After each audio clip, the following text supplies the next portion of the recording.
German কেমন আছো? তুমি কি জানো আমার বিয়ে ঠিক হয়ে গেছে? মানে কি? হ্যাঁ, আগামী 3 দিন পর আমার বিয়ে। এই বিয়ে তো আমি হতে দিব না। স্প্রেকে অনেক ভালোবাসি, বিয়ে বাড়িতে আমাকে যেতেই হবে। তার মানে কি এই নাটকে মিরাজের সাথে স্পিয়ার জুটি থাকতেছে? হ্যালো গাইস, কেমন আছেন সবাই? আশা করি সবাই ভালো আছেন। তো গাইস, প্র্যাঙ্কিং এ শুভ বিবাহের নতুন এপিসোড আপলোড হয়ে গেছে। তো সেইখানে দেখা গেছে শৈশবিকের সম্পত্তির জন্য শত্রু পক্ষের সাথে বিয়ে দিতে হবে, যাতে করে তারা মিল হয়ে যায়। তো প্রথমে তারা রাজি না হলেও সম্পত্তির লোভে পড়ে তারা রাজি হয়, কারণ সম্পত্তি হাতছাড়া করা যাবে না।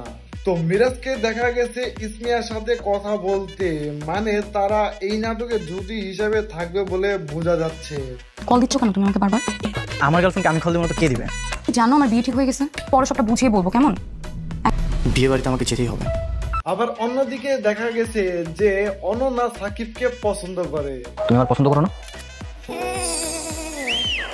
ঠিক আছে। তো এখান থেকে বোঝা যাচ্ছে হয়তো এই নাটকে সাকিব এবং অনন্যা জুটি হিসাবে থাকতে পারে, কিন্তু আবার লাস্টে দেখা গেছে যে স্পিহা ও রাফসান কথা বলতেছে বিয়ে না করা নিয়ে। তো সেইখানে আরোহী সাকিব একসাথে কথা বলতেছে এবং স্পিহা ও রাফসানকে কথা বলার জন্য সুযোগ দিচ্ছে। তো এইখান থেকে কি আরোহী এবং সাকিবের কি আবার রিলেশন হয়ে যাবে নাকি?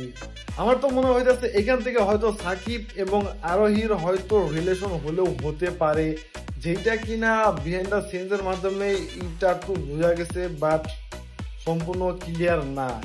এবং আরোহী ও শান্তকে দেখা গেছে একসাথে নাচতে। তো এইটুকু দেখে আসলে বোঝা যাচ্ছে না যে এখানে কে কার জুটি থাকবে, কিন্তু মিরাজেরটা হয়তো একটু ক্লিয়ার হয়ে গেছে যে তার জুটি হিসাবে থাকবে স্পিহা। তো এখান থেকে বোঝা যাচ্ছে যে এই নাটকটা অনেক মজার হবে, যা কিনা প্রথম এপিসোডের এই কিছু কাহিনী থেকে বোঝা যাচ্ছে, যারা কিনা অলরেডি দেখেছেন। সো যারা এখনো দেখেনি তারা অবশ্যই প্র্যাঙ্কিং এন্টারটেইনমেন্ট চ্যানেলকে নাটকটা তাড়াতাড়ি দেখে আসুন। তো চলুন এবার দেখা যাক এই নাটক নিয়ে সাকিব সিদ্দিকী কি বলেছে। আমার কাছে মনে হয় যে এই ওয়েব সিরিজটা দর্শকদের কাছে বেশ গ্রহণযোগ্যতা পাবে এই কারণেই, কারণ এই ওয়েব সিরিজটা এমন একটা ওয়েব সিরিজ যে ওয়েব সিরিজটা এটা কি বলে অনেক ম্যাচিউর দর্শকদের জন্য। আগে যেমন আমরা বেশ কিছু ওয়েব সিরিজ করেছি, সেটা হচ্ছে আপনাদের ছোট বাচ্চাদের জন্য আমরা মাঝে মধ্যে কাজ করে থাকি। আমরা স্কুল গ্যাং করেছি, শিশুতোষ, তারপর অনেক শ্রেণীর মানুষ এটা দেখেছে।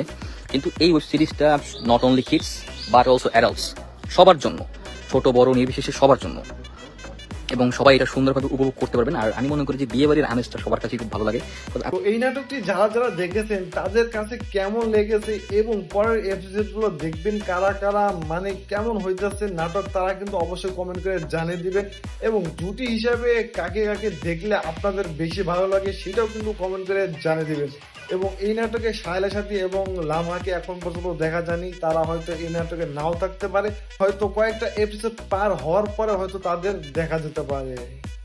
সো আজকের ভিডিও এই পর্যন্তই। যদি ভিডিওটি ভালো লাগে থাকে অবশ্যই লাইক দিবেন, কমেন্ট করে আপনার মতামত জানাবেন, শেয়ার করবেন এবং এই চ্যানেলে নতুন হয়ে থাকলে অবশ্যই সাবস্ক্রাইব করে পাশে থাকা বেল বাটনটি বাজিয়ে দিবেন। ধন্যবাদ।